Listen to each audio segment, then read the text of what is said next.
श्री शिवाय नमस्तुभ्यम। हर हर महादेव, जय माता दी। आज के इस वीडियो में हम जानेंगे आंवला नवमी के उपाय। पूज्य गुरुदेव ने अभी हाल ही की कथा में आंवला नवमी के जो उपाय बताए हैं वो आप सभी को करना है। देखिए, कार्तिक का पवित्र महीना चल रहा है, ऐसे में आंवला नवमी का बहुत ही ज्यादा अपने आप में महत्व होता है।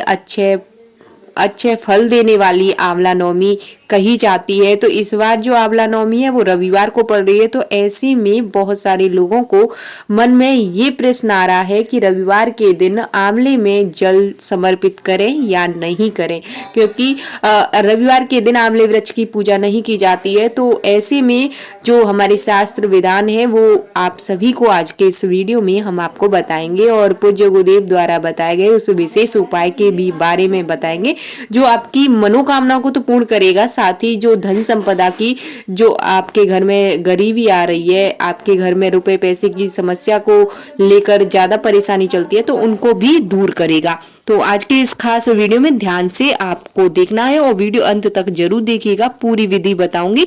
तो देखिए, रविवार का दिन है और कार्तिक का महीना है और पवित्र आंवले के वृक्ष में आपको जल चढ़ाना है या नहीं चढ़ाना है।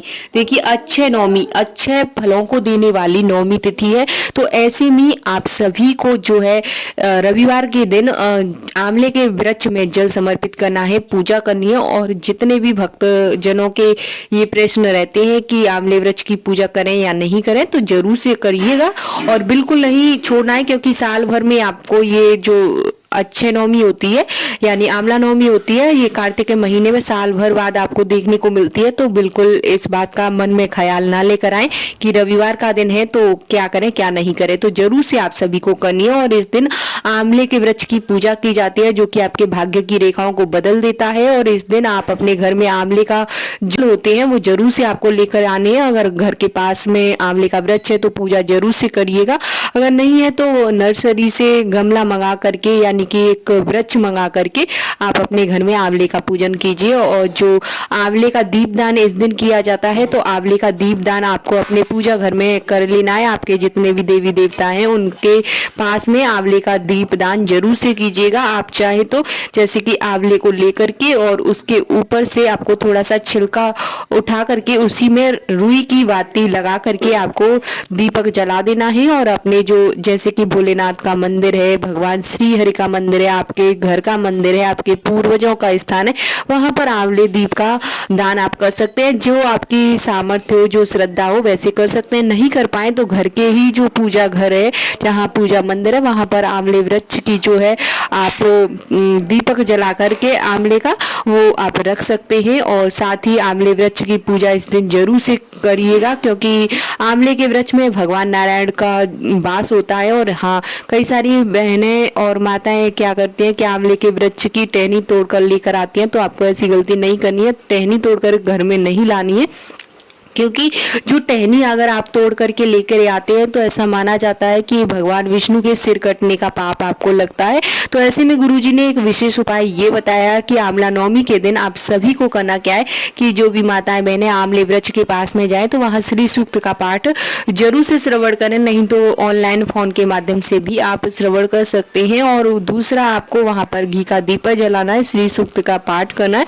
और उसी के बाद आपको करना क्या है कि जो आंवले का पेड़ है उसकी छाल को अपनी झोली में डाल करके आपको वापस आ जाना है और जहां पर आपका धन रखा रहता है वहां पर आपको रखना है। ऐसा पूज्य गुरुदेव ने यह उपाय बताया है, तो इस उपाय को जरूर से कीजिएगा। ये उपाय बहुत ही जल्दी आपको फल देने वाला होता है, आपकी मनोकामनाओं को पूर्ण करने वाला होता है।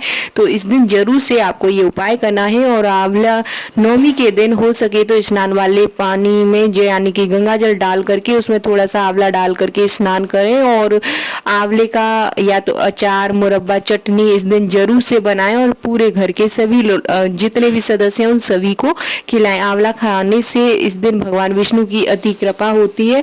और आंवले का वृक्ष जो होता है भगवान नारायण और माता लक्ष्मी के स्वरूप कहे जाते हैं। तो कार्तिक महीने में आंवले के वृक्ष की पूजन करना भगवान विष्णु को प्रसन्न करना होता है। आंवले वृक्ष की पूजा से अच्छे नवमी के दिन जो पूजा करता है उसे अनंत गुना फल की प्राप्ति होती है। 1000 गोदान स्वर्ण दान का फल प्राप्त होता है। होता है। तो आंवला दीपदान पूजन करने से भाग्य की रेखाओं को परिवर्तित करने के लिए यह दिन माना जाता है। अगर आप आंवला नवमी का व्रत करते हैं तो अत्यधिक शुभ है। और कई सारे लोग जो है कि सिर्फ पूजन करते हैं और आंवला वृक्ष की परिक्रमा करते हैं, तो आपकी इच्छा शक्ति सामर्थ्य अगर आप व्रत उपवास करते हैं तो अत्यधिक शुभ है, कोई दिक्कत नहीं है। तो व्रत उपवास जरूर से करिएगा। और जो है कि आंवला वृक्ष है तो उसकी कई सारी जो माताएं बहनें होती हैं वो क्या कहते हैं उसको, वो उसकी परिक्रमा करती हैं, तो आप जो है परिक्रमा भी कर सकते हैं। और कई सारी माताएं बहनें के प्रश्न होते हैं कि बाल धोएं या नहीं धोएं, तो रविवार का दिन है, बाल धोने में कोई दोष नहीं लगता है, तो आप बाल धो सकते हैं, कोई चिंता वाली बात नहीं है।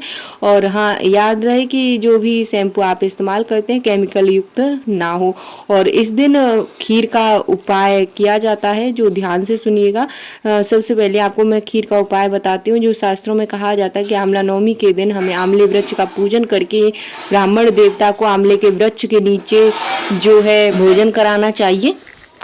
और साथ ही साथ जो आंवले का वृक्ष होता है इसके नीचे पिंडदान किया जाता है। ये कई पीढ़ियों को तारने वाला होता है। तो इस दिन आप जो है खीर का प्रयोग जरूर से करें। अगर किसी ब्राह्मण को खीर बनाकर आंवले वृक्ष के नीचे आंवला नवमी के दिन खिलाई जाती है तो इससे आप सभी को अच्छे पुण्य की प्राप्ति होती है। और साथ ही साथ आपके घर में भगवान विष्णु और माँ लक्ष्मी की साक्षात कृपा हो जाती है और आपके घर में कभी धन धान्य की कमी नहीं आती है। अगर किसी की मनोकामनाएं हैं, जैसे किसी को संतान नहीं है, किसी को 10 साल हो गए, 5 साल हो गए, तो ऐसा कहा जाता है कि जो इस कार्तिक के पवित्र महीने की नवमी तिथि के दिन आंवले वृक्ष के नीचे ब्राह्मण को अपने हाथों से खीर खिला देता है और उसकी झूठी हुई खीर को जो महिलाएं होती हैं वो खा लेती हैं, यानी दंपति खा लेते हैं, तो उनको बच्चा हो जाता है और उनका स्वास्थ्य कभी खराब नहीं रहता है और जो बच्चा होता है वो एकदम स्वस्थ होता है। तो आप चाहे तो ब्राह्मण को या किसी कन्या को बुलाकर खीर खिला सकते हैं, भोग लगा सकते हैं। और साथ ही अगर आपकी कोई विशेष मनोकामना है, जैसे कि आपका कोई कार्य होने वाला है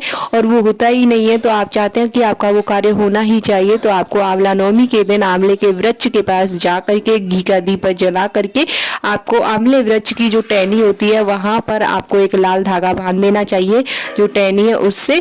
और उसके बाद जो घी का दीपक जैसे जलाया उसके बाद टहनी में आपको जो है लाल धागा बांध देना है और उसके बाद आपको अपनी मनोकामना बोलकर घर वापस आ जाना है। ये उपाय आपको शाम के समय करना है और दूसरे दिन वापस उसी स्थान पर जाएं और उस धागे को खोल करके आप अपनी कलाई में बांध लें।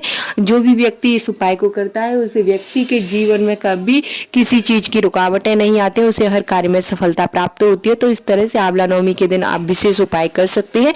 वीडियो पसंद आए तो वीडियो को लाइक शेयर, चैनल को सब्सक्राइब करना बिल्कुल न भूलिए।